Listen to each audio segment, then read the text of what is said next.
Thank you for having me here, and thank you for coming tonight, and thanks to Matt for inviting me.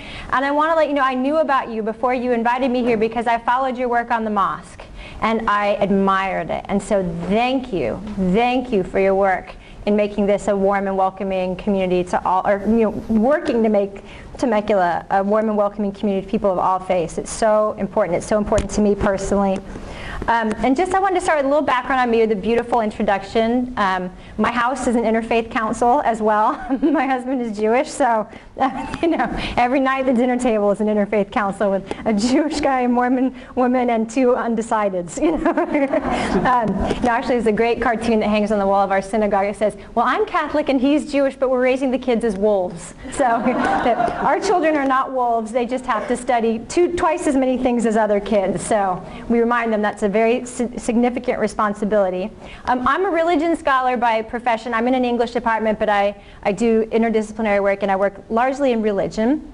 I am not an LDS church spokesperson. I'm not an LDS church leader. I'm just a member. But I'm also an independent voice and a writer. And this has been a really fascinating year to be someone who writes about Mormonism for the public. There is no end to the curiosity out there, and no end as well to lack of knowledge about our faith tradition. And so I've had the opportunity to sort of write and speak from my own experience and my own training. And what's really interesting about this moment is that the LDS Church doesn't want to talk about politics, wisely. And Mitt Romney really doesn't want to talk about his religion. And so there's this huge gaping chasm, because everyone wants to talk exactly about where religion crosses politics, and so I stand right there. And I try to sort things out and have a sense of humor and interpret for both sides and help everyone understand each other a little better. A really interesting history about some of the misunderstandings and images that have come up this year. Many people aren't aware that about 100 years ago, with the seating of the first Mormon senator from Utah. Are you aware of this story? Any of you know the Reed Smoot story? Reed Smoot was elected to serve as a senator from the state of Utah in the early 20th century, and on the occasion of his seating, there was a trial in Congress, a multi-year trial in which all aspects of the Mormon faith were put on display and scrutinized, and petitions came from denominations across the country to say Mormons aren't fit to serve. And some of the images, if you've studied the Smoot trial, some of the images that were generated then about Mormons, like, can we trust them? Do they have a secret plan? Are they who they say they are still with us with Romney. And so it's been fascinating to see those old images cycle back around, and also to see media coverage, as it inevitably does, focus on the most sensational aspects of Mormon doctrine and experience, including sort of cherry-picked 19th century doctrines that sound really esoteric, and which are very esoteric. And sort of focus too on ultra-Orthodox sects of Mormonism, like the fundamentalist polygamists, who are a part of the big Mormon family but not part of the Church of Jesus Christ of Latter-day Saints. So sort of watching America sort out its mixed bag of understandings about Mormonism has been a great adventure. I mean, there's a way, too, in which Mormons ourselves have inadvertently contributed sometimes to the misunderstanding. Mormon people, we are still a fairly insular community. Mormons generally prefer to marry other Mormons. We often like to socialize with other Mormons. When we're together, we speak a Mormon kind of language, sort of like all religions do it. But we do this, and sometimes when we present to the public, I think because of some of the legacies of our assimilation into the American mainstream of the 20th century, we tend to be really careful. So you see the careful spokesperson with the script saying the exactly right thing, and it makes everybody nervous. And so, being a Mormon in the public eye and being able to laugh at oneself turns out to be a tremendous asset, something I've learned this year.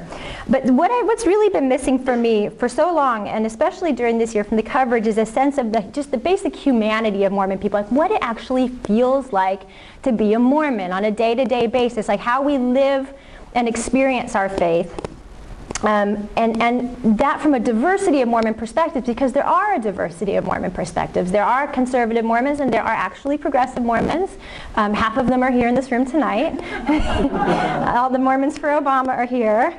And there's black Mormon perspectives and white Mormon perspectives, Latino, American Indian Mormon perspectives. There are gay Mormon perspectives. There are straight Mormon perspectives, male and female, all over the map. But growing up as a girl, I never read any stories about people like me, except for maybe in the church magazines. You know, I never read a story, like a full story, like a memoir, book, novel, that seemed like my life. And I was reflecting on this the other night, and I realized there are probably more ghost-written memoirs by escaped polygamous women than there are actual books by Mormon mainstream women on the market today. Like, probably they outnumber, you know, the ghost-written polygamy memoirs outnumber straight-ahead Mormon life writing by like 5 to 1. And by sales, probably 1,000 to 1. So I wrote a book, and it's called The Book of Mormon Girl, which is a very cheeky title, and that's okay. That's my sense of humor coming out. And one of my goals in this book was just to sort of share, to sort of convey a sense of the everyday beauty of what it's like to be a Mormon. So I'm going to read some pages, and not too many, because I know you don't just want to hear me read, but hopefully I just want to give you this sense of like what it's like growing up a Mormon kid. So here's a few pages. On Monday nights, my father and mother gathered their 4 children around the kitchen table in our tract house on the edge of the orange groves and taught us how the universe worked. Sometimes they used a stack of cotton work gloves to demonstrate the thin illusoriness of this life. Your spirit is like this hand, my father would say, wiggling his fingers. Your spirit has always existed. When you were born, your spirit went into your body, and a veil of forgetfulness was drawn across your mind. He slipped his hand into the glove. When you die, your spirit will leave your body and join the spirits of your ancestors on the other side of the veil, he said, withdrawing his hand from the glove, leaving it in an inner heap on the Formica tabletop. Death was made as small and familiar to me as changing clothes, and this life a moment of forgetfulness on a long, long thread of being. Sometimes, too, my parents taught us about the farm boy prophet Joseph Smith, who long ago in upstate New York had gone into a grove of trees, got down on his knees, and put his questions directly to God, who, with his son Jesus, appeared directly to Joseph Smith, and then sent angels to reveal new books of Scripture and new ways of being. Every night when I knelt on the little crocheted orange prayer rug by the side of my bed, I prayed to a God who heard and answered. Sometimes, too, I had dreams, and God spoke kindly to me in my dreams, and I woke with wet eyes, so disappointed to be back on the forgetful side of the veil that separated this world from the next. When we children were asleep, my auburn-haired mother stayed up late, pulling the names of our ancestors out of thickets of old records to reorder them all for eternity's sake in a baby blue book of remembrance with the outlines of Mormon temple spires embossed on the cover in gold. Sometimes in the morning, standing in the kitchen, she would tell us how dark forces had surrounded her late at night to encumber her work. But our ancestors stepped through time, straight through the walls of our house of our tract house on the orange groves, identifying themselves by name and declaring that they would protect her. I grew up in kitchens where bushels of backyard-grown green beans were canned and put up for the winter. Habits of pioneer preparedness, steam on the kitchen windows against the perfect California sunshine outside. On the refrigerator hung a calendar from the local Mormon mortuary. Each month, a picture of a different Mormon temple around the globe. In Arizona, London, Switzerland, or Los Angeles. I see smiles from people who know this calendar. I grew up riding in fleets of blue-paneled family vans, bench seats loaded with children, all going to church in our play clothes on a Wednesday afternoon. Everything perfectly understood, all the lyrics memorized, nothing to be explained. Early on Sunday mornings, the 14-year-old boys from church knocked on our front door to gather in the tithes and offerings. Later, my parents, brothers, sisters, and I sat together in wood pews, sang pioneer hymns, and took a white bread and tap water sacrament passed in plastic trays. On Sunday afternoons, my father, who worked all week as an engineer, but gave his weekends to service as the bishop of our congregation, stayed behind to hear all the confessions and woes of the people. All their secrets he tucked away in the breast pocket of his polyester Sunday suit. And most Sunday evenings, 70-something-year-old Sister Pierce would appear on our doorstep, a homemade strawberry pie in her hands, an offering to my father, the bishop, who one midnight in a cold hospital room had anointed her head with consecrated olive oil and given her a healing blessing. This is how I came into this world of believing, an ancient spirit striving to remember the shape of eternity at the kitchen table, in a house where ancestors knew our names and stepped through the walls, my dreams filled with light, my head consecrated with oil, every Sunday morning, white bread and tap water for sacrament, every Sunday evening, the taste of a ripe glazed strawberry saying, grateful, on my tongue. So that's kind of a little glimpse of how it feels to be a Mormon kid. That's a little bit of our world. And I hope you can kind of feel from those pages that how I experience God as a Mormon, I want to talk about in just 3 terms: belonging, intimacy, and responsibility. From the time I was a child, raised in a very observant LDS home in Southern California over in Orange County, I felt really safe in the sense of peoplehood. Mormonism was not just religion, but also community, culture, even a sort of ethnicity. As a Mormon, I felt I belonged to people who looked after one another. Fresh baked bread or cookies on a doorstep were still really good at comfort carbs. A ride to church, a healing blessing for a sick child, an expectation to see you again next Sunday. I knew that I belonged to also a peculiar thread of history, a strand of sacred time that began with the founding of the church in upstate New York in the 1830s, moved across the plains with the exodus of Mormon pioneers, built a home for itself in the American West, and from there extended outward across the continent and the globe. And this history wasn't abstract to me. Thanks to the LDS emphasis on genealogy, I knew the stories of many of my ancestors. I would study that big book of genealogy, and I understood how their choices and their sacrifices shaped and were shaped by the Mormon movement. This sense of belonging and connection has always felt like a tremendous blessing to me, a protection against the oblivion of time, the oblivion of anonymity. And this sense of belonging has theological value to Mormons as well. Mormonism emphasizes genealogy because Mormon theology teaches us that our salvation is bound up with the salvation of our ancestors. None of us really enters heaven alone. We enter with our loved ones. We all go in together. This sense of belonging is vested with a profound sense of intimacy as well. In my family and in many other Mormon families, our sense of connection to ancestors is real and everyday and present.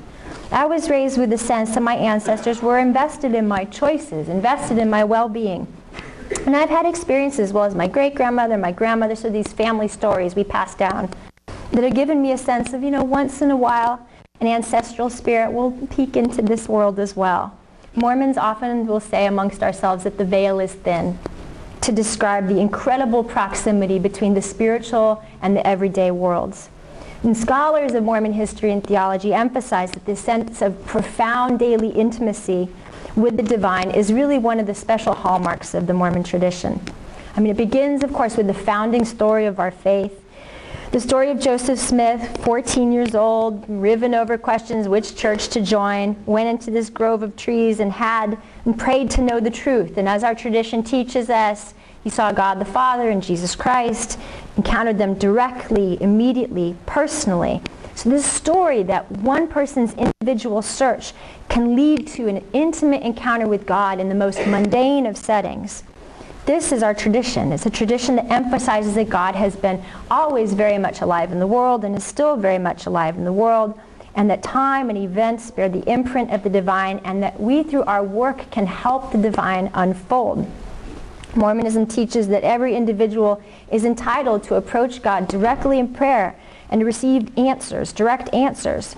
Personal prayer for Mormons, and for me especially, is a practice of profound intimacy. Even as a sort of non-literal adult believer, my spiritual life is centered in my prayer life, as imperfect as it may be. I pray every night, though I often fall asleep before I finish. I pray with my kids in the morning at the dinner table. I pray throughout the day, and my prayers are pretty simple. My adult prayer basically is, help me be useful, and please help me not screw up too badly. That's about it. And thank you goes before that. My adult prayers reflect a third dimension of how I experience God as a Mormon. And that's in this tremendous sense of responsibility. I was raised to understand, especially given the example of my father, and I'm raising my daughters to understand that as Mormons, they have a responsibility, right? That's what I teach them. It's not just some present. It's a responsibility to learn Mormon history and doctrine and to look out for other Mormons. Just as progressive people of faith, they have a responsibility to look out for the whole world, right? So both. You look out for the other Mormon. That dorky Mormon kid at school, you have to look out for her. Okay? And plus you look out for the whole world. This deep sense of responsibility is rooted, I think, in the fact that Mormonism is a lay religious tradition. I mean, there's an institutional hierarchy, but there's really no professional clergy. Each of us is expected to do the work of the church, or as Mormons might say amongst ourselves, to build Zion. Zion is a cherished Mormon concept with very material dimensions. My pioneer ancestors contributed to the building of what they hoped would be an earthly Zion in Utah in a number of very material and practical ways. One was a stone cutter on the big temple in Salt Lake City. Another ran a Pony Express station further out in the exurbs, as it were, because he was a little less obedient. That's where Brigham Young sent the bad ones, was out and south. South. But there was always work for everyone in building our lovely Deseret. Now, during my lifetime, the work of building Zion has been understood, less in terms of a physical enterprise, although physical preparedness remains an important part of LDS culture, and more in terms of doing the work necessary to serve 14 million LDS church members around the globe. All of that work rests with us, the people, the members. Sweet is the work, says the words to an LDS hymn. And for me, ever since I was a child, because I was sort of born a Mormon and born a liberal, although I didn't have a word for it until I was like 25. It was really ugly until I figured that out. That sense of the beauty and promise of Zion, a place where none shall come to hurt or make afraid, another line from an LDS pioneer hymn, a place where there are, as the scriptures teach, no poor, and for me, as I like to imagine when I was a child in the 1970s, no pollution, has translated into a fierce hunger for justice, peace, and equality. So I really experience God as a Mormon whenever I'm anxiously engaged in a good cause, whatever that cause is. If I'm working, I feel close to God, working for a good cause. Now, as someone who feels a profound sense of responsibility for Zion, I feel it's important to be candid as well about the Mormon experience, to acknowledge that there are times when Mormons in our humanity have not extended to one another or to others not of our faith a sense of belonging. With the increased exposure of the elections, elements of our past, our thorny and sort of controversial elements of our past are being scrutinized more closely, and you're going to see more and more headlines the longer Mitt Romney stays in. This is an inevitable part of the maturation of any faith, I think. And I feel that our tradition is capable of sustaining inquiry, of addressing and sorting out thorny and troubling aspects of our own history. And I tried to do this in my book, and I'm going to read just a couple more pages about something that is in the news again right now, our history on race. When I was 8 years old, I could not yet see the shadows in my world of sparkling difference, the hard edges of the lines we drew to distinguish ourselves from others. I did not know, for example, and I was born in 1971, so do the math, that the people I loved had only recently allowed black men to hold the priesthood after excluding them for more than a century. I did not even know how to see that there were no black people sitting in our pews on Sunday, just as I did not know how to see that there were no black children in my elementary school. After all, my grandparents and parents had moved away from Los Angeles to the Orange Grove suburbs to put freeway miles between themselves and places like Compton and Watts. In my primary classes, I learned stories of the kind and loving Jesus who had returned to save us all from the destruction and cruelty of the earthly world. How was I to know that Mormons had played our own special, if minor role in that cruelty. Yet all around me, just within the range of my hearing, grown-ups spun elaborate stories to explain away the absence of black people in the Mormon world. Some said that African Americans were descended from Cain, who killed Abel, or as my mother explained, from Ham, the son who humiliated Noah. It was the curses God levied on those ancient characters that had been transmitted and preserved through time in the blackness of black people. And it was the curse of blackness that barred black people from the priesthood. Perhaps it was my father who told me another version of this story, that in life before this one, our souls sat in great councils and deliberated over God's plan to send us to this earth where we would learn and grow through a lifetime of experience. Debates led to conflict, he said, and in these great conflicts in heaven, the souls of those who did not fight valiantly for God's plan later came to earth in the bodies of black people. The people I loved dropped heavy tears over stories of our pioneer ancestors trapped by snowstorms in the Rocky Mountains, and yet did not blink when they stated with assurance that millions upon millions of African people across time were permanently unworthy of God's favor. All of this I silently absorbed. It would be many years before I learned to sort out the stories that had been sown into me like tares amidst the wheat. I did not yet know, and would not know for many years, that even when I was a child, there were in Salt Lake City Mormon historians who had found evidence that in the early days of the church, black Mormons had truly belonged, just like the rest of us, that there had been black Mormon men whose hands had blessed and baptized and anointed. And I did not yet know, and would not know for many years, that priesthood had been yanked away from black men, and a host of excuses allowed to grow up and take the place of doctrine. These are the unspoken legacies we inherit when we belong to a people. Not only luminous visions of eternal expanses of loving kindness, but actual human histories of exclusion and prejudice. We inherit not only the glorious histories of our ancestors, but their human failings too. Their kindness, their tenderness, and their satisfaction with easy contradictions, their wisdom as well as their ignorance, their arrogance and their presumption, all is our own. We inherit all the ways in which our ancestors and parents and teachers were wrong, as well as all the ways in which they were right. Their sparkling differences and their human failings, there is no unmixing the two. So this is all to say that Mormons, like people of all faiths, are still a people in process. As a community, we still face challenges making our tradition welcoming to all who want to identify.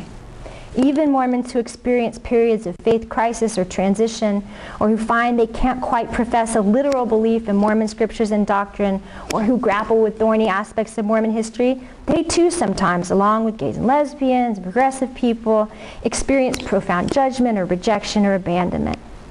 But as the words to an old pioneer hymn say, "Gird up your loins, fresh courage take." I love that line, gird up your loins. I'm always trying to figure out where the loin is, how to gird it, gird up your loin. These are our 21st century Mormon frontiers. These are the plains that stand ahead of us.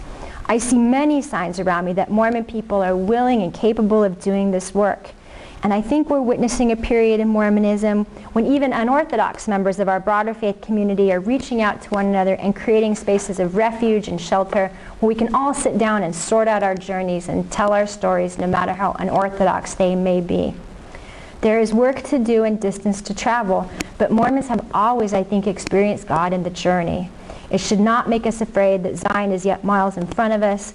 I hope this year of attention to Mormonism helps us come great distances in building understanding with our neighbors, and I thank you for helping me do that work tonight. And now we have lots of time for questions.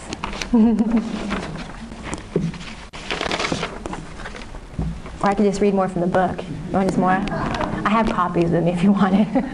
Now I can step out. Yes? I have lots of friends who are of the LDS faith, and I know that especially husband and wife who are still together as they're married in the circle, that's very important.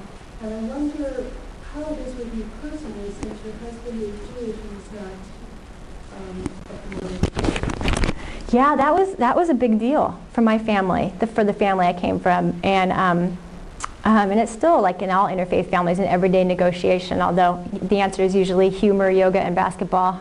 I was raised in a very observant LDS home, so it absolutely broke my parents' hearts when I married outside the faith.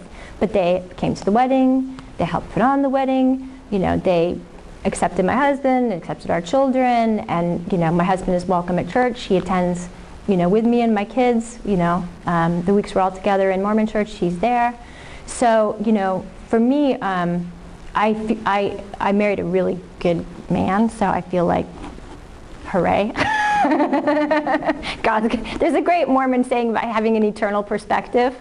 When you take an eternal perspective, it's all going to get worked out. God's merciful.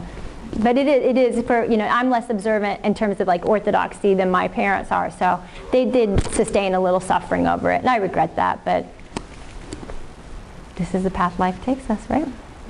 Mm-hmm.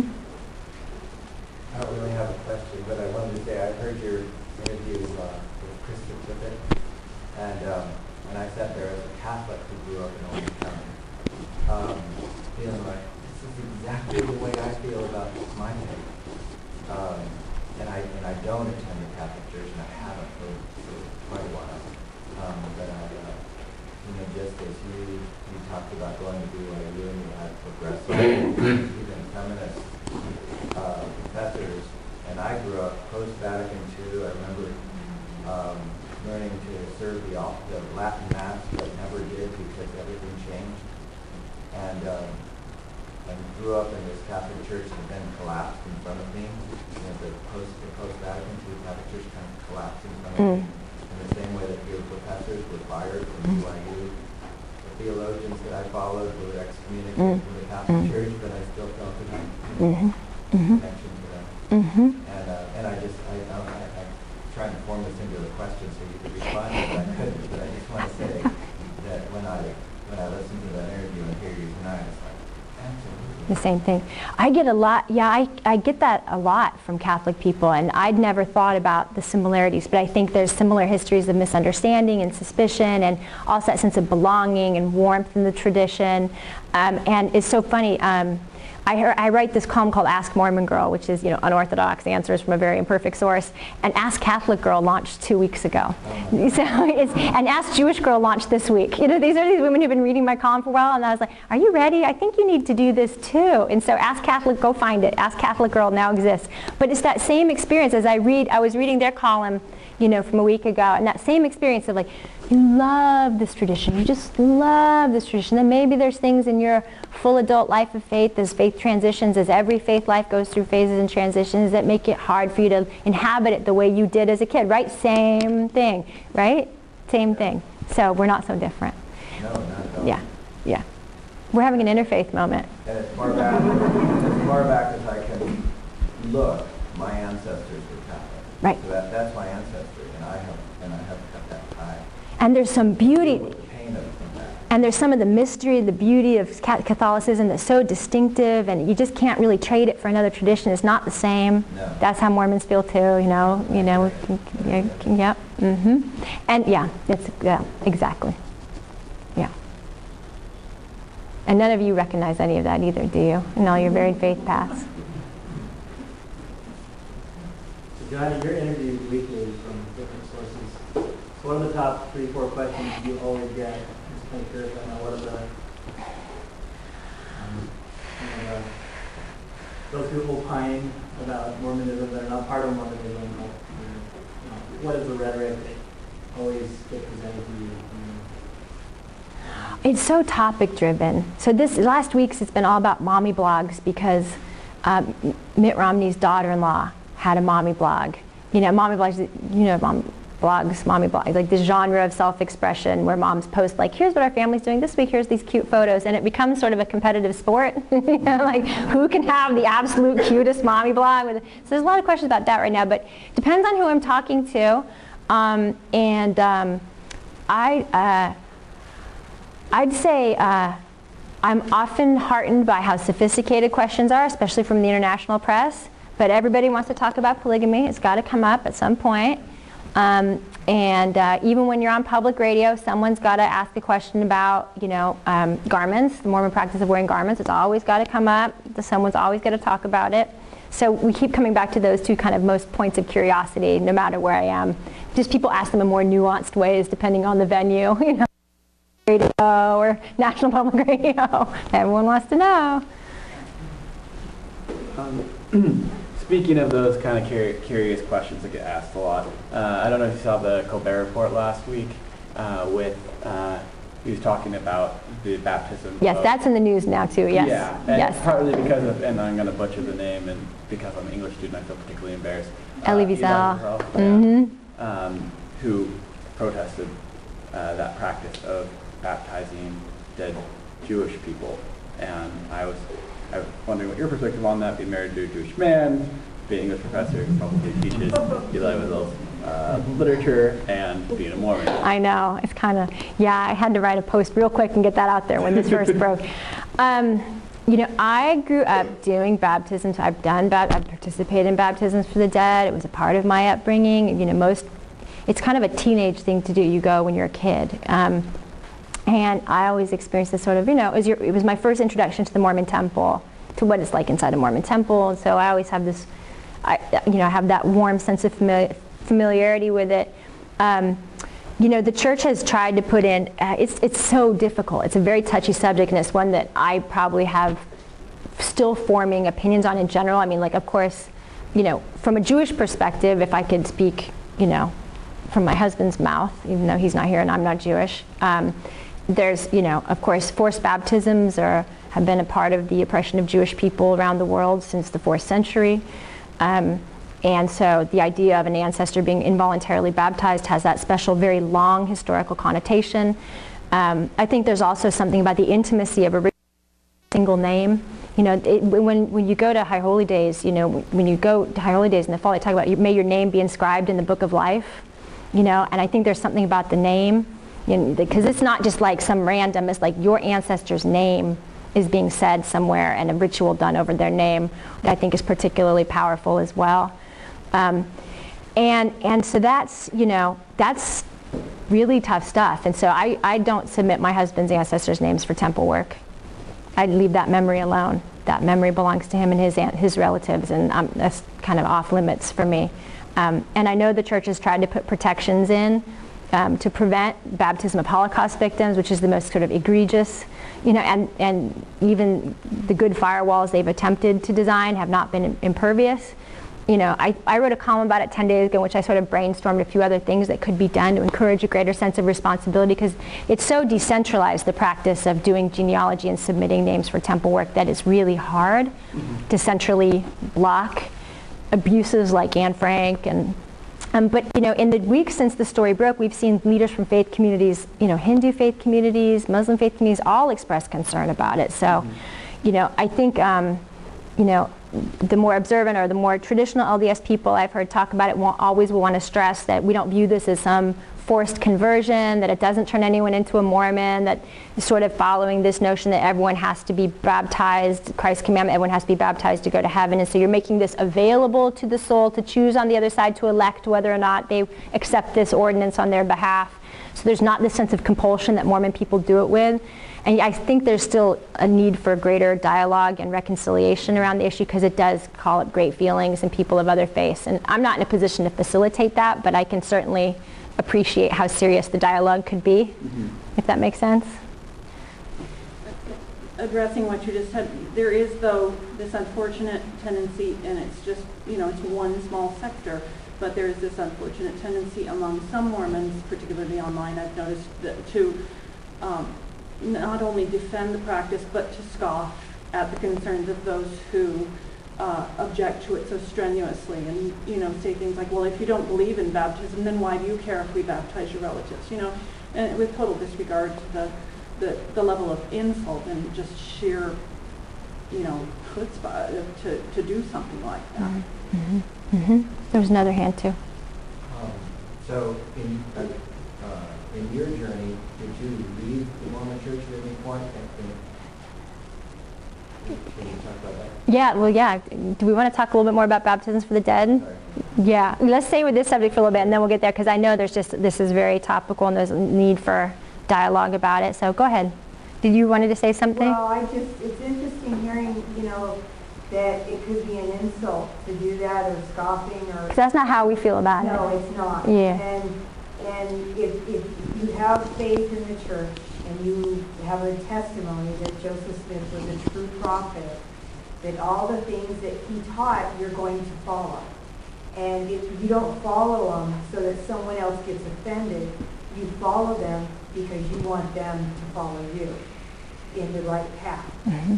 And so in that belief of baptism for the dead, yes, Mormons believe that a lot of people didn't have that opportunity. Mm-hmm. And to this day, a lot of people have the right to believe. One of the articles of faith is allowing people to worship how, where, or what they may. Well, you can allow them to do that, and you can still believe that you are a member of a true faith. Mm-hmm. And in that, it's not to put anybody down. I mean, everybody has the right to choose. Mm-hmm. But if you have strong enough faith, you have spiritual experiences. And with those experiences, you know what is expected of you. And if you follow the law of God, you will try every way you can to get the people here on this earth, which are heirs to God, to follow the way of God. And you can't force them. So you experience as a sense of obligation. It's a sense of obligation for you to do the work. If someone passes, and they're laid to rest, and they're done it through their religion, that is the respect that you give them. If they're a name on a wall, like I read the Diary of Anne Frank, and she was a beautiful, beautiful spirit, a beautiful spirit. Her religion is a beautiful religion. It's sad that they did what they did to her and her family. But if you're strong in the Mormon faith, you want her to have the opportunity that has been given to you.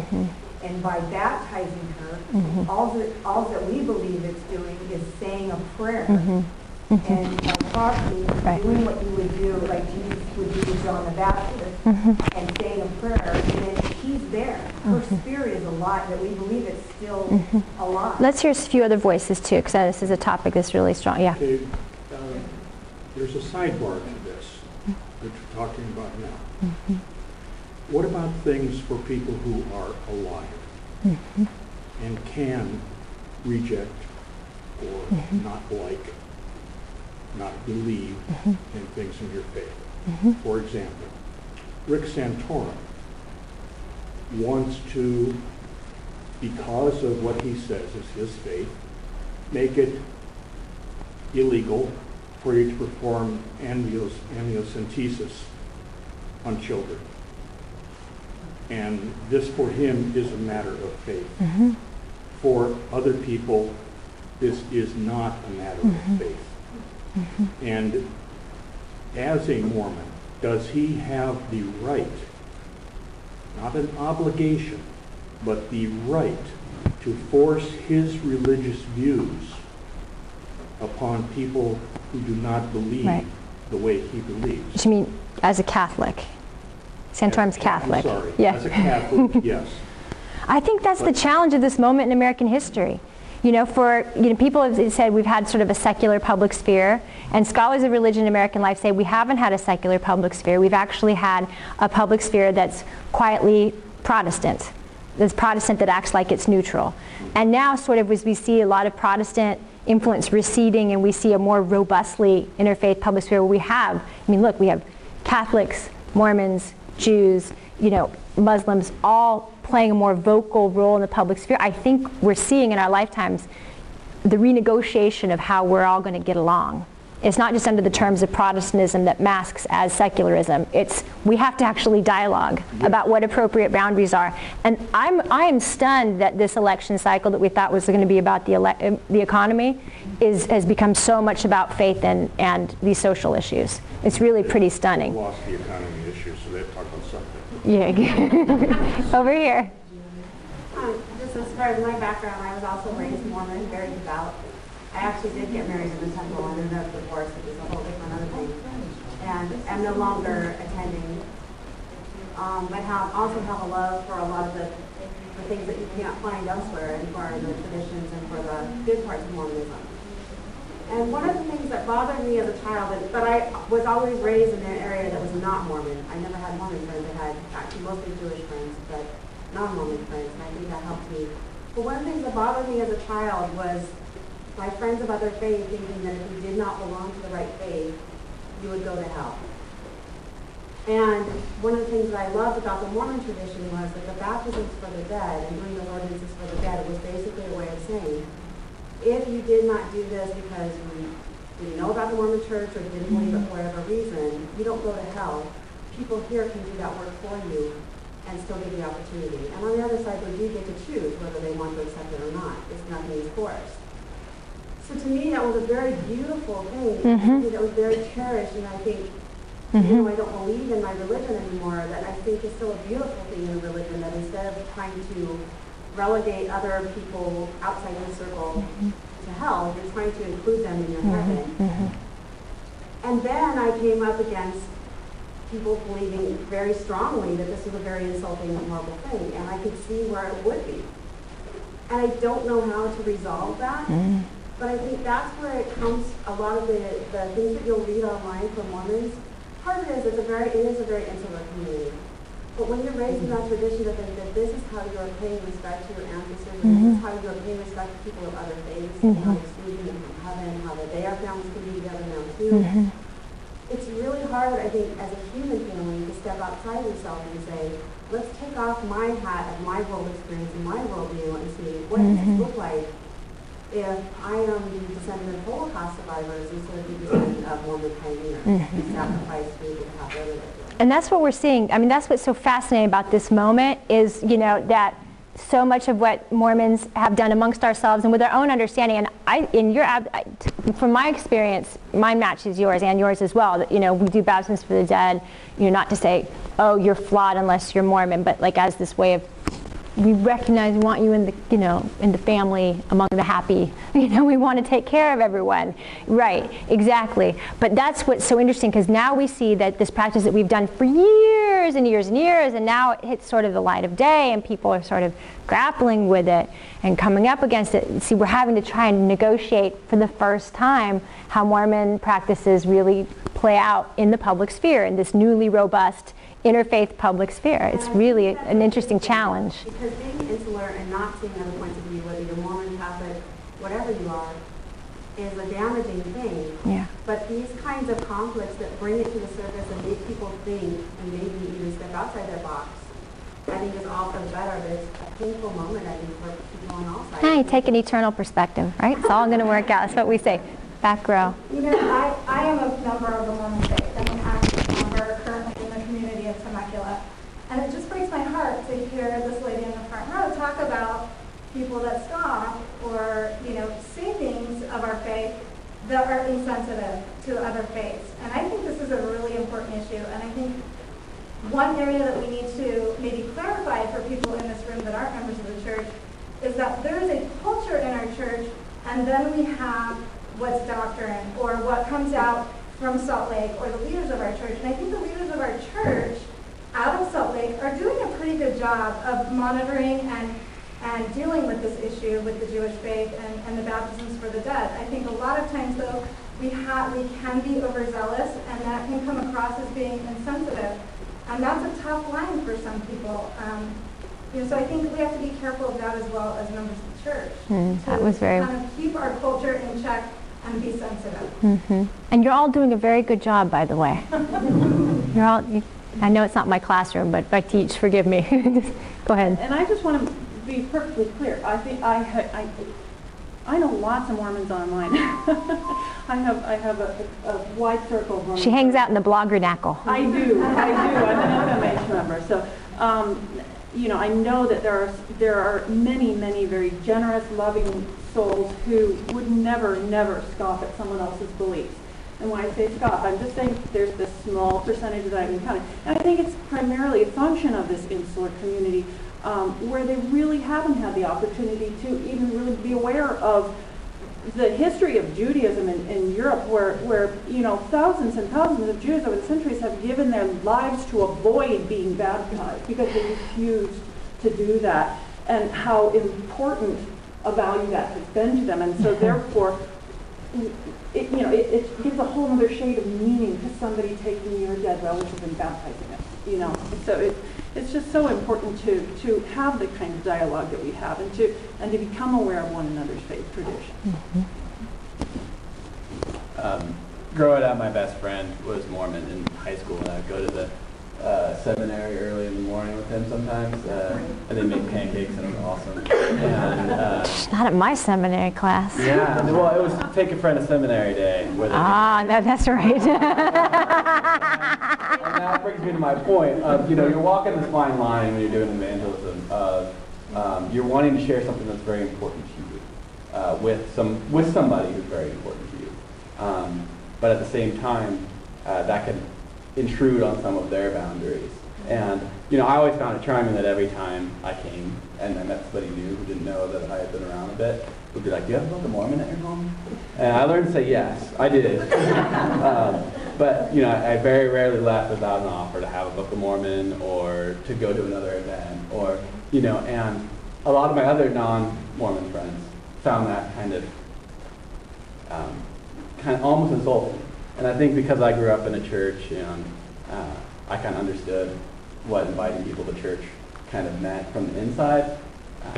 But it really there does need to be kind of a balance that's struck between, you want to share your beliefs with folks. But a lot of times it goes over a line. And I think that's kind of what... We're all still figuring that out right now as we speak. As a hand I haven't heard from yet. Go ahead. Well, we were not Mormon. We are not Mormons. But when we first came to California, we met this couple, and we were going to rent a house from them. And they were Mormons. And we didn't know anyone in town, and we had the same age kids that they did. And so every Monday night, we went over and sat down and whole evening with them. They took us to the temple, and I did genealogy with the woman. We've been friends for 35 years. And I've learned a lot about her life.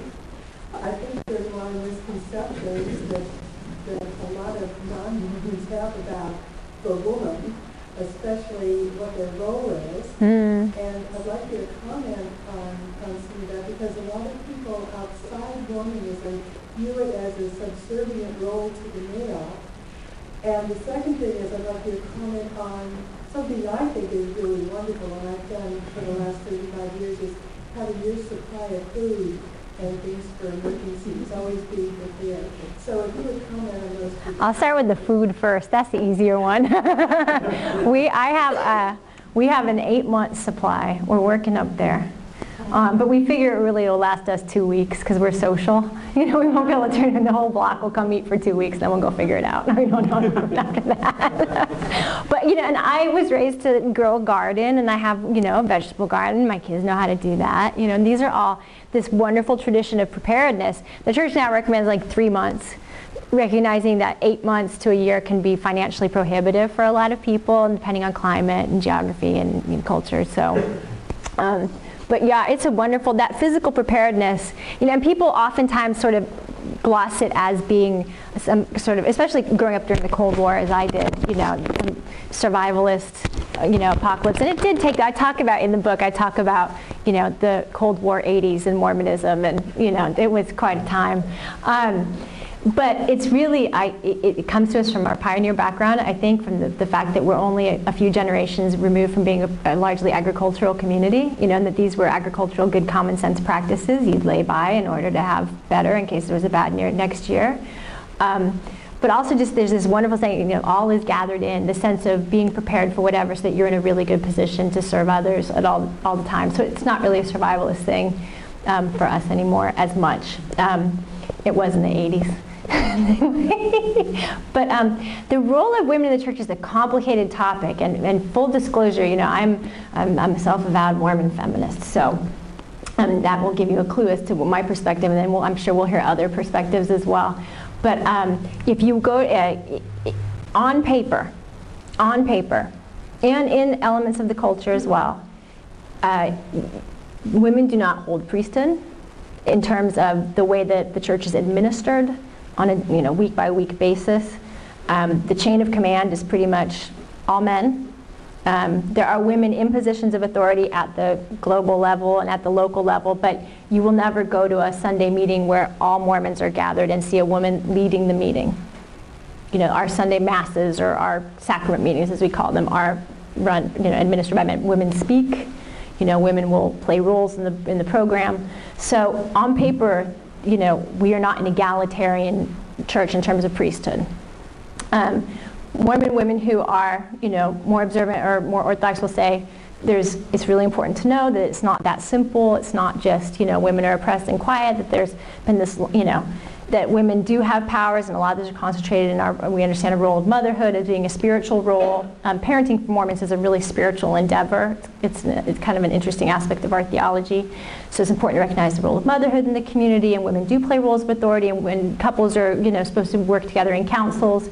But, you know, and then Mormon feminists will also tell you that there's always been tension between progressive women in the church going back forever, and that, you know, actually women in Utah had the right to vote, you know, long before it was like Wyoming and then us. And that actually the federal government rescinded Utah women's right to vote in their crusade against polygamy in the 1880s. That Mormon women were being sent to medical school in the 19th century. You know, Mormon women stood on, you know, platforms alongside suffragettes in order to defend polygamy of all things, but we're like, you know, suffragettes and progressive women and defenders of polygamy. This has always been this interesting bag. There have always been Mormon feminists, and, you know, in some of the earlier eras of our faith, women have done hands-on anointing and laying, and still do in some parts, but in public, like in public, more day-to-day settings, women did heal and anoint one another, more day-to-day settings of our faith, and that's not something we really do anymore. So Mormon feminists will say there's aspects of women's spiritual powers that have receded from contemporary Mormon practice. So it's a really complicated story. There's so many ways to experience it. You know, I will say you do occasionally hear church leaders say really conservative things still, like all the time, which can be discouraging if you're a progressive person. But, you know, Mormon women have a way oftentimes of really just sorting out what matters and what doesn't matter. So not to get too worked up if the usual characters say the usual things, which happens, nodding yeses. And for other women, that really works. There's a sense of the dignity of motherhood as a spiritual calling, and, you know, and that is its own form of power complementary to priesthood. And for others of us, it's not a totally satisfying answer. Okay, what did I miss? They're all of you. What did I miss? Good job. Complicated story. 4 different ways of telling it, at least. Yeah. Okay, Sherry. I would add, I'm amazed how what the church does to prepare women. I think it's overlooked in that way. The leadership training that girls are given That's true. very young to be leaders. We're taught to be public speakers and taught to take responsibility for. I always talk about how growing up as a young girl, I always felt that what I learned at church was to value my mind. That, right, I could really study the scriptures. I was really supposed to study the scriptures. I was supposed to pray and get my own answers. Like, that was number one. And that has always stayed with me. Always stayed with me, yeah. I mean, at the same time, the church was totally on record and devoted resources against the ERA in the 70s and 80s. So it's a mixed bag. Yeah. As a male in the Mormon group, I struggle a lot with feminism. And, I mean, like, I wish that it was an issue that, you know, women were being cared about more. Because I struggle a lot with the roles of women. And it's interesting that awareness, like you asked about women, is this an issue for you? And I was like, no, not really.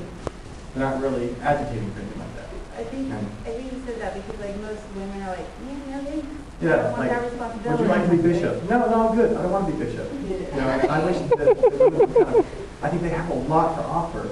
And maybe some of this will help, you know, promote awareness, where they can say, yeah, we are amazing, and they can do so much. Now we have hand in hand. I think that's definitely discouraged, without a question. And I don't think a lot of women in the Mormon faith would be honest about that, even if that was an issue for them. I just really don't. I don't think that there's a lot of women out there like yourself who would be willing to come out and say that. So if you were to ask a lot of women in church, the answer would be no, regardless of what they would be thinking. There's a pretty strong undercover blogging aspect. There's a lot of women. I mean, I don't know what percent, but there's undercover Mormons. The internet's been fascinating. The internet's been a fascinating you know, I don't know how it's been in other faith traditions. I really don't. But in Mormonism, the internet's been really interesting in connecting Mormons who might be one of a handful of people in their ward who lean more progressive or liberal on issues. And, you know, usually the strongest voices at church on Sunday are oftentimes the most, you know, by the book. And so there's all these people that, and we're finding each other via the internet. You know, so there's these nationwide, you know, networks of people who don't say things they might think on Sunday. Go ahead, hand here and then hand Well, here. I was just going to say, because I know Chet, and I can say this, but, you know, I know what you're saying as far as maybe women wanting to be priesthood, but having been in callings where, like I was the relief study president, and so as far as our small group that would be over the women, I was one of the leaders, and I was it. Anyway, no, but I would go and attend meetings with our priesthood holders, and not once was I ever felt, nor do I think that most priesthood holders would be like, thank you for your opinion, but we're doing it this way. Instead, we were always encouraged and valued our opinions and our advice and the things we were doing. So that's been my experience, where it hasn't been, you know, we're going by the book. I never felt like, as far as women, that they didn't want us to be involved. And from more than not, that just like, I don't know if you feel this way with your husbands and wives, but, you know, it takes, there's a beauty in two different opinions and two different guidelines of it. But I never felt that it wasn't, we were not encouraged to share our opinions. There's a hand up here. Okay, who'd I miss? Who? Yes. All right. Most everybody, not everybody, but most everybody, are talking about the law of God. All right? Well, it all depends how you were brought up. Whose law and which is the law of God? According to the Mormons, it's one. According to the Methodists, it's another one. According to the Hebrews, definitely another one. According to the Mohammedans, this is another one of the Hindi. But there's only one energy which was proven scientifically, and we call that God. I myself prefer to call it God. Makes me feel good in my heart, because it has feeling, you see. It has compassion in it. So, which law of God are we talking about here? Where is the unifying law that unites all these churches, all these thinking, and makes you say, I think God is a Mormon? I didn't say I thought God was a Mormon. You wouldn't hear that from me. Then again, I'm married to a nice Jewish guy. Because, to me, that law makes us all one. Right. Every one of us is part of this little cells of this great big energy. They call it the Big Bang. But the Big Bang was only part of the energy making itself known. That doesn't mean that there is a creation according to some religions. Right, right. So, Good. well, I could go on, but I won't. Thank you. That was a beautiful comment. I appreciate that. There's a scripture in the Book of Mormon that says all are like unto God, black and white, male and female, bond and free. One of my very favorites. Yep. Do we have a hand over here? Oh, okay. Just to change things a little bit, I was curious how where Jesus Christ stands in the LDS tradition. Is he considered the Son of God? And I'm wondering, since you're getting a lot of publicity now, somebody said that, well, they think he's the brother of the devil or something. So, where does all I know, that sounds really exciting, doesn't it? Brother of the devil. I mean, don't you know some really good guys who have brothers who are really crummy? There's that happens. Pardon? I didn't know he had. Well, who wants to teach the plan of salvation? You hear, Yes. And that, and I was raised to believe that he died on the cross for our sins, that his atonement, made it possible to everyone to return to live with God again. It was an infinite atonement for the sins of the world, and he suffered in Gethsemane and on the cross and was resurrected on the third day, all that. I think it's really, when you hear the term in public that Mormons are not Christian, and I've wrestled with this, and I've kind of finally figured out, there's no question that the roots of Mormonism from like a religious history perspective are in Protestantism. Mormonism is at base, originates from American Protestantism in the early 19th century. So the fundaments of Protestantism remain in place. Just a second. If you were my student, I'd have to take your phone away. But you get a pass. It's okay, hang on just a second, I'm trying to end it. So the roots, the foundations of it are very similar to Protestant theology. It's Christian, and then it's an innovative strand of Protestantism, which freaks most people out. No one has thought that an innovative strand of Protestantism. Most people don't consider that there could be innovation. Most of the dynamic, the axis of Protestantism has been kind of a dialectic between fundamentalisms, which are making it as simple as possible, as recursive as possible to the primitive church and the spirit, and then sort of something intellectual and not quite literal and mystical but Mormonism has actually innovated. I know so there are layers of practice that people don't recognize as being part of traditional Christian with a big C, but the theology is fundamentally Christian. Does that make sense? Because when people say you're not Christian, and I know I've got like a Harvard div guy right here, so I'm nervous, but when people say that you're not Christian, I understand now they mean it in two ways, because that always upset me terribly when I was a kid growing up, when people would say, you're not Christian, you're a member of a cult. The cult thing was one thing, but you're not Christian, well, I go learn about Jesus. Jesus, all we talk about is Jesus, really? But I think when it's used by Christians, it's often used, and you'll correct me if I'm wrong, those of you who are more orthodoxly Christian, that sense of the one Catholic Christian faith, the Nicene Creed sense of all the churches that we can trace from the main tree, and that ours is certainly a heretical sect from the point of view of mainline Christianity.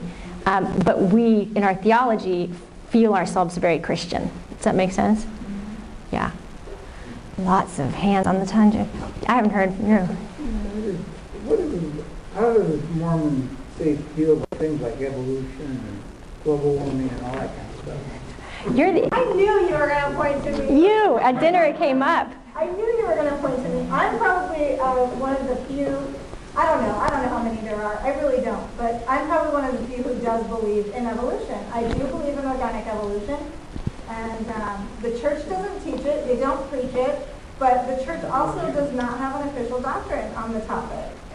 At the church schools, they do teach evolution. It's taught at BYU. Yeah, it's taught at BYU. It's taught at BYU, Idaho. It's taught at the Hawaii level. So it is taught, but it's not preached. It's not talked about, and it's really a misunderstood topic. And global warming, I don't know that there's a church position. I mean, the church actually adopted, environmentally progressive practices in the building of meeting houses lately. The church has tried to show kind of creation care ethic. You're not necessarily going to hear about it over the pulpit as sort of a top note of messaging from Mormon leaders, but it's been quietly implemented into building practices for some of the new chapel designs. So it's on the radar. Yeah, it's on the radar.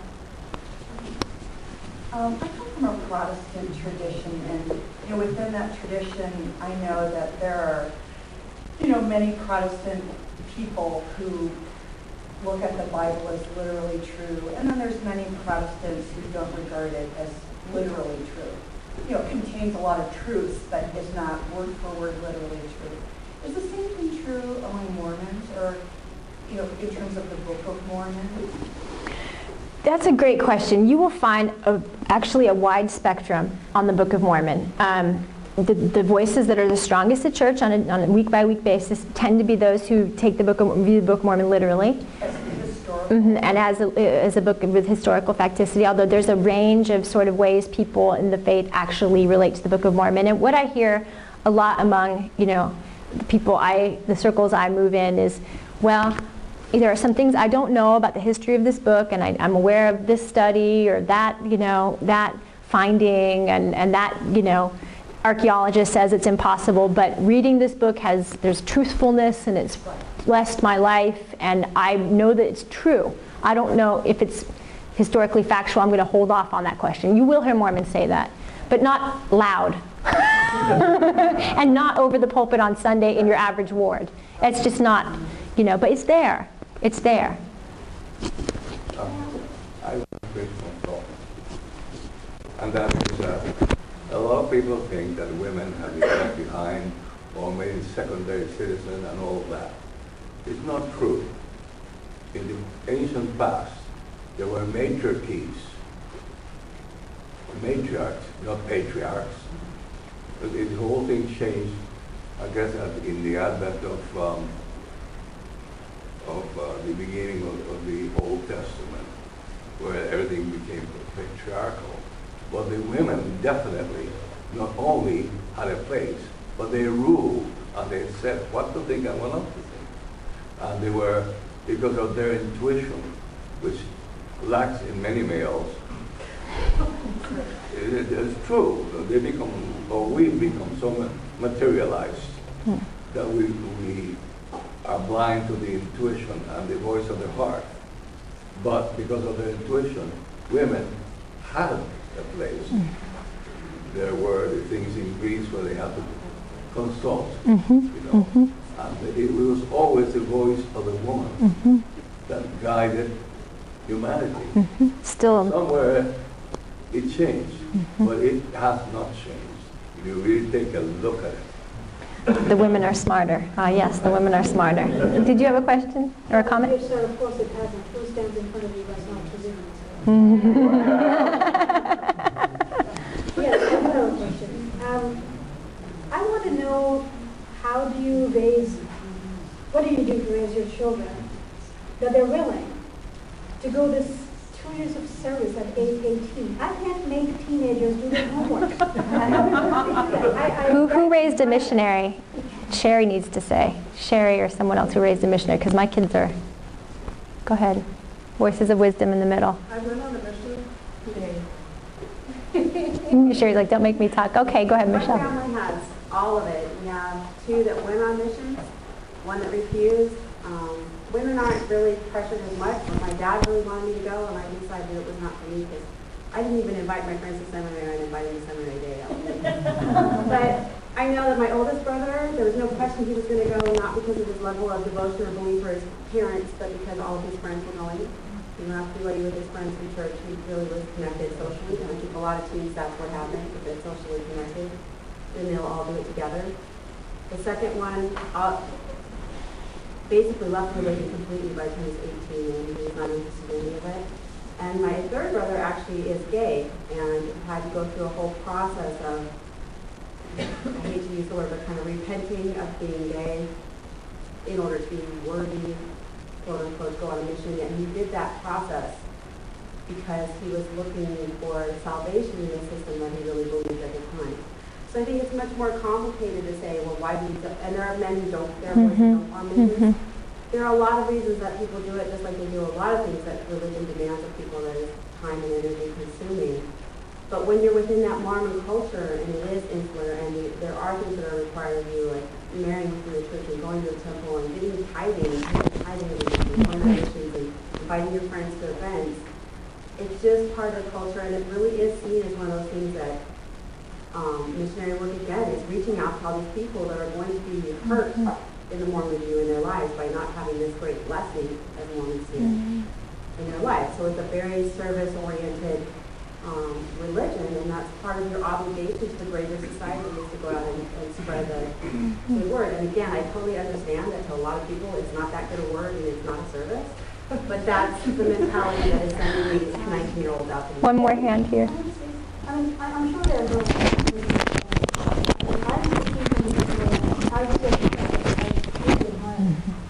and I've been living here for 14 years, and they always talk about it. You always have long discussions about lives with them. And I'm not kidding you, I totally admire those Americans. And those who do it for their friends only can't sit there and have, I have almost a PhD in American, so they can't sit there and debate with you on theological issues. And most of them that at least I have through the years, they're so very passionate about it, they're very knowledgeable about it. I mean, I know most scripture, but I can't quote the verses. My brain doesn't work that way, and here these little kids sit there and talk. That's the portion I'm asking about. I mean, I'm sure there are lots of us who do things because, it's just bad, or it's just because everybody else is doing it. But I'm asking for those who actually really are there, and I really, really admire that. I have 4 sons, so I want to answer your question. And I think, as a mom for me, and 3 of those 4 sons were able to go,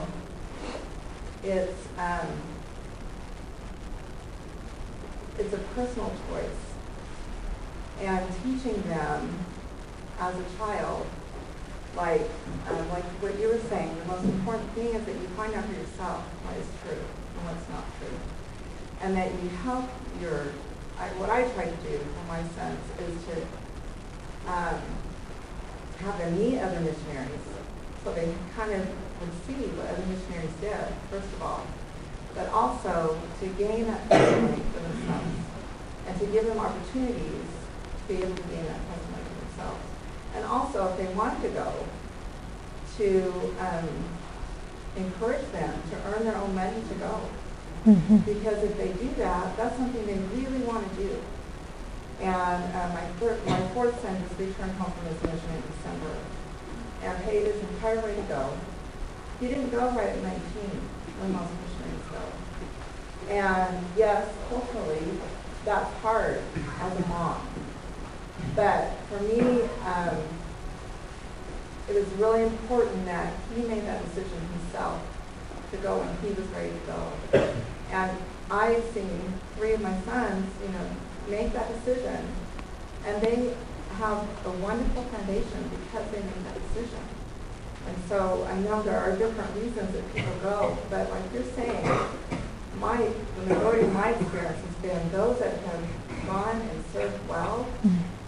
It's been a wonderful experience for them, and they've blessed other people's lives. For you, for them actually. They don't take on Saturday mornings or Saturday. I don't give my weekend to the my husband's a religious. But for these guys, because they're 18 years old and they're so free to do this, I will give them an hour or 2 hours, whatever. I mean, I truly admire that. And people ask me why. It's not even my faith. I don't believe in these things. And I'm like, okay, here these are 18-year-olds and 19-year-olds. I feel the same about Jehovah's Witnesses. Both of them come in. I know what it takes. When they come to the door, like water, sandwich. But only getting lost in this day and age. Whatever you think that true faith should be, they do believe that what they're doing is true. You need to respect. There's something about belief and devotion that's just beautiful. And then they're spending their weekend doing this. Oh, more than their weekend. Over here. Do you mind if I change subjects? No. Why do you do what you do? Do you have a day job? Do you do that out of enjoyment, or do you do it out of, you get frustrated with the misinterpretations of the media? Why do you do what you do? It's a long, strange story. And it'll answer a little bit of your question you asked a little while ago. I went through a period where I really, really struggled with my faith and stopped attending church probably for about 8 years. And I never left the church or said I wasn't Mormon. I was always Mormon, but I cried every time I went to church out of just sort of hurt. After some difficult political, people got excommunicated in the early 90s, and it really, really hurt. And I was young. So, and then my kids were born, and I really was trying to figure out how to raise them. And so I started writing this very limited circulation blog about being an interfaith family. It sort of turned into a book, and I tried to pitch this book, and someone said, and it got somewhere, really great publisher, and they said, it's too Mormon, that's so weird, we can't really touch it. And so that made me mad. And so I started, well, then I just need to write a Mormon book. At this day and age, people can't handle a little Mormonism. What's wrong with them? They need the Mormon book. So I started writing this book, and And sort of thing just followed thing. And as I was writing, I became more and more active again. And I had written before when I was in college, and I started kind of coming back and like published something on the internet, and people called me and said, "Where have you been? We've missed you." And so I started writing a little more for a Mormon progressive community, and little thing built after little thing, and then 2012 happened. So it's really been sort of accidental. I feel like I've been able to be of service in a very odd way to my community. What I do is really no more important than someone who shows up and teaches 5-year-olds, but this is sort of, I'm a writer and I'm a thinker, and I ask God to make me useful. My prayer is make me useful, help me not screw up. So, if someone calls and asks me to come to Temecula, I'll come to Temecula. And if they call and say, come on, Minnesota Public Radio, I'll go and I'll say my prayers and hope I don't screw up too badly. So I figure there's something useful in what I'm doing, and that's why I keep doing it, because I really don't make money, it's what I do. That's how I got here, randomness. I will say she's a great voice for those of us a little more progressive Mormons. I paid you to say that. But she's a good service for a wide range of I hope to be. Are you at risk within your community? That's a great question, because there were those excommunications 20 years ago, but I'll say I haven't felt at risk at all. I'm afraid in my head sometimes, but it's not always logical to be afraid. Sometimes, but no one's ever said to me, no one in official authority has ever said to me, you shouldn't be a Mormon feminist, you shouldn't think those thoughts bad you. No, that's never happened. So I get mean emails sometimes, but that's okay. The internet's a big wild place. Yeah. Okay, I hate to go back to this issue, but I just have to ask this question because I'm not sure I understand kind of where you're coming from on your feminist issue. So I just want to clarify. When we talk about being a Mormon feminist, for me, it's not that I want the priesthood. So when you call yourself a Mormon feminist, what does that mean? Does that mean you think all women should hold the priesthood? What does that entail? Yeah, because I don't really envision it in those terms either, first and foremost. I am a feminist and a Mormon at the same time. And that's a really fascinating thing to be. And it's just kind of in me. And there are elements of Mormon theology that are very gender progressive. I mean, feminists like to remind all the more conservative members of the church that in our theology, technically God is a married couple, right? So that we have a heavenly father and a heavenly mother, which is not something you hear very much about in Christianity at all. So a lot of us sort of take strength from that, take strength from the examples of our pioneer foremothers, and we look to all these wonderful examples of women who really risked for their faith, in the Mormon tradition. And so, I think there is a concern, most Mormon feminists share a concern for the status of women and children in our faith, not of our faith, around the world, want to see women have dignity, respect, authority, access to resources, access to education in our tradition and globally. And a lot of us are fairly pragmatic. Mormonism tends to be a fairly pragmatic faith tradition, and so we may say, to some of us ordination is important, and to those of us it's really not the first thing we wake up in the morning and think about. Most of us do sort of react when we hear conservative things, said by leaders of the church, which still happens depending on who's up at the pulpit. You'll hear things, and a lot of us bristle and would like to see women taken more seriously at all levels of the church, institution, but I don't wake up in the morning and worry about ordination, but some people do, and I respect that. Many hands, many questions, hand, and then hand, and then hand. Well, on that line of thought about welfare of women and wanting resources and education available to women worldwide in the community, the contraceptive issue has been kind of really big in the GOP primary right now, and Mitt stays very quiet if possible on a lot of this stuff.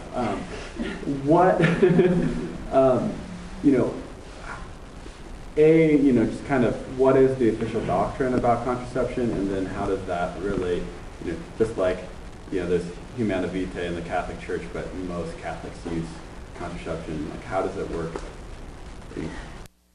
I'm not a spokesperson. What I know as a knowledgeable member of the tradition is A-OK, contraception A-OK, right? Am I wrong, anybody? Yeah, A-OK. Now, yeah. 30 years ago, not so much. But I mean, now the council is family size is to be determined prayerfully between spouses. Mm-hmm. So that's it. The church is anti-abortion, but it's anti-abortion with the exceptions of rape, incest, and life of the mother, which puts it actually slightly to the left of some traditions. That's about it, right? Anything I miss? That's why they keep calling that Romney a flip-flopper. Right. In our doctrine, everybody has the right to choose, the freedom of choice. And so when he says that a woman has the right to choose, and then someone says, well, he's a flip-flopper, no, he's just saying the same thing. He believes in abortion. He does not believe in abortion, but he does believe in a woman's right, freedom, right to choose. And then they take that and they twist it. And they say, well, he's got two concepts. And it's the same concept. It's interesting. Because we're seeing it's been a fascinating month for contraception, which we all thought was settled in the 50s. We thought this was done, over, right? We thought it was over. But and Romney early signed on to a personhood pledge. And if you're familiar with sort of the language around faith and contraception, a personhood pledge is one of the most conservative positions that, any spark of contact between, sperm and egg constitutes a human being. And he's sort of quietly backed away from that, which has been interesting because that's not necessarily, like people who would oppose the pill, for example, or an IUD on religious grounds. You're not going to hear that same talk in Mormon, in the Mormon faith. It's pretty pragmatic. Pretty pragmatic. Yes, you've had your hand up for a long time. You mentioned the father figure for God and the mother figure that was his partner. And I know that my friend believes that there is just one God. That's why they don't believe in the Trinity per se, like a lot of Protestant sects do. Catholics believe in the Trinity as three in one. They believe that God is the Father, and Jesus is the Son, and the Holy Spirit is something different. Would you like to comment on that? I think you got it. That's pretty much it, right? The Godhead. Yeah, the Godhead. We won't say the Trinity so much. We'll say the Godhead. All God. They're sort of like the CEO, the CFO, and they're all God. They're all in charge. But your question is that you're saying that you haven't heard about him. Well, I know about it because my friends are and the songs that they sing and things like that. Yeah. But I don't think most Protestants have been exposed to that. Yeah, no, it's true. It's not, and it's not something that's, it's really interesting, the idea of a mother in heaven, its role in our tradition or in our religion. You won't hear, you could go a month of Sundays in church and never hear about it. But most people sort of acknowledge, that she's there. There was the Proclamation on the Family issued in 1995 was sort of a quasi-doctrinal statement that made reference to heavenly parents quite openly. So that was an interesting moment.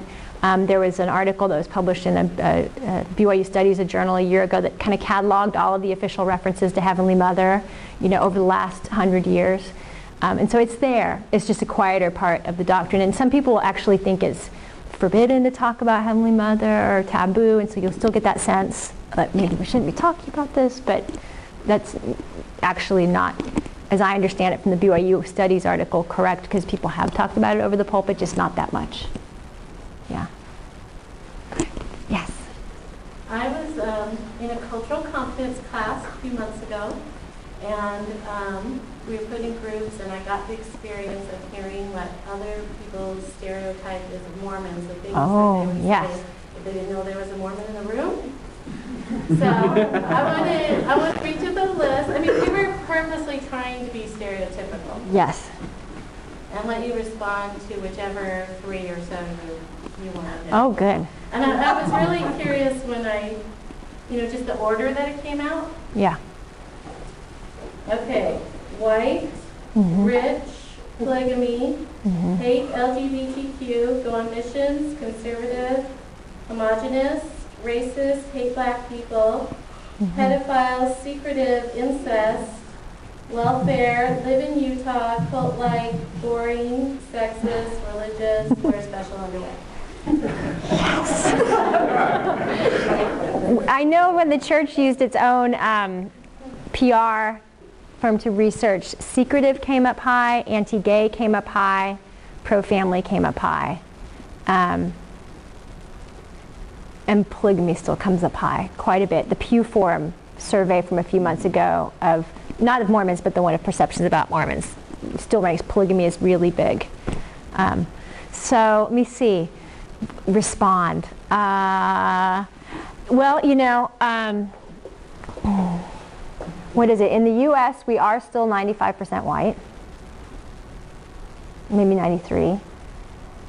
I don't think you can say we're rich. Actually, we are middling. The most affluent religious groups, I'm trying to remember who did the survey, who did the study, are Hindus and Jewish folks, according to us, and Episcopalians right behind them. But we're middling. Those Episcopalians. I have an Episcopalian goddaughter, so it's, yeah, I say that very lovingly. Secretive is the most interesting one to me. Because there are, you know, I talk to the press frequently, and I'm surprised how many times media members don't know that you can actually attend Mormon services on Sunday. You know, Mormon services on Sunday are held in a regular ward meeting house made of bricks sort of around the corner. And, you know, temple worship is different. And that happens not on Sundays in the very spectacular buildings near the freeway, usually in most major cities. So you can see them because they are spectacular. So, you know, there's a lot of secrecy has disappeared from most of the contemporary American religious lexicon. You know, think of the religious communities into which you go in which you were told you can't go here, you can't. That sort of disappeared. I mean, you know, one of the only places I think I've experienced that is my husband's an anthropologist and works in American Indian communities. If you go to a pueblo, they'll say, hey, I can't tell you about that, and I can't take you here. And you just sort of accept it. You're like, okay, really, I'm not from here, so sure, draw your boundaries. But that element, this idea that there are zones of sacred knowledge that don't belong to everybody, is not widely circulated in contemporary American religious life. So I think that engenders a lot of suspicion and misunderstanding, especially when you layer it on top of the insularity of Mormon communities. So I think that's a big challenge for us. And I think a lot of it comes from, because it's rooted in Protestantism, and most Protestant churches are very open in the exclusionary practice of the temple, in terms of just, you know, you have to be in a certain place before you go to the temple, is something that's kind of foreign to Protestantism that kind of makes it seem out of place, I guess, and then so it kind of draws like, well, what's going behind those doors? Whereas if it's like the Native Americans, it's kind of more natural. Your hand over here. Oh, your hand's been up. I want to switch to politics. It seems hard to believe now, but in 1960, John Kennedy's Catholicism was a huge issue in that election. And he wound up going to Texas, of all places, giving a speech about his religion and his place with it, and his relationship to, you know, Roman hierarchy and all that. Do you anticipate a similar speech if Miz goes forward? Yeah. He tried in 2007. He even went back to Dallas. You know, he tried.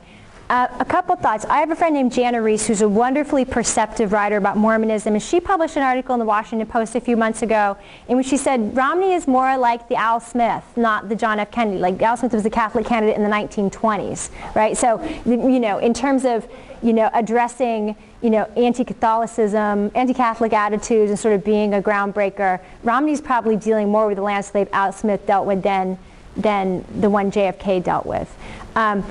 So, you know, Romney's campaign has shown no desire to highlight his Mormonism at all. And I don't know that he is specifically wired to talk well about thorny issues of faith in the public sphere. You know, I mean, I've studied religion and talked about religion and race for a living for about 15 years. And, you know, I barely do an okay job of it, you know. And so he's a very wonky, very analytical, you know, sort of by the book kind of guy. So I don't know that he has the bandwidth in that way to really do it in a way that he could pull off. You know, and that's not disrespectful, that's just kind of who he is. That's his personality. I hear this all the time. Oh, he's going to have to. He's going to have to do this. I don't see him being easily compelled. He's pretty headstrong, as I understand, in the way he runs his campaign. What would he say? I mean, and this is the thing that's kind of nutty about Mormonism. I was on the radio in Minneapolis last week, and, you know, very intelligent conversation, and people calling with all kinds of crazy questions. And actually, the host said, "This isn't an intelligent conversation." I mean, at some point, what do you say? What do you say anyway? So we have maybe time for 2 more questions, so choose. Choose carefully. Choose me. Choose me. Go ahead. Okay. You started out by saying that Mormonism is basically a descendant of Protestant Christianity. Okay. In this country, we basically have two Protestant or two Christian churches: Catholic Church and Protestant Church. The Catholic Church has more or less stayed with the theology of the Catholic Church as a whole. Now, not everybody practices everything that Rome would like them to practice, but they're still basically a Catholic Church. The Protestant Church, if you have a different idea, you break off and you start your own church. Okay, that's where a lot of the fundamentalist churches came from. If you don't, and the Methodists and the Presbyterians, okay. All schismatics, yep. With all of the groups that you described within Mormonism, what do you see as the future of the Mormon Church? Let's close with an easy one. No, I think there's a lot of cohesion among LDS people, even through differences. What we have seen is rising rates of disaffiliation. Sociologists have documented this, especially among the young. So there's a quiet movement, especially among young people, that sociologists are finding just away from the church in general. And that's not unique to Mormonism. That's religion-wide. But I think as we continue to become more and more assimilated, that rate of disaffiliation will have to be addressed or not somehow. It's going to be a growing issue for us. But no, I don't hear anyone talking about schisms. I don't hear anyone talking about founding new churches. This is not a good economy in which to be starting a new church. Is this because family is such an important part of the religion that would make it very difficult to break away? I assume that it is very difficult to start an Amish church which believes a little bit differently because of the family thing. Don't you think even the economy of the church, I mean, it's not a church that's funded on a congregational level. It's very centralized.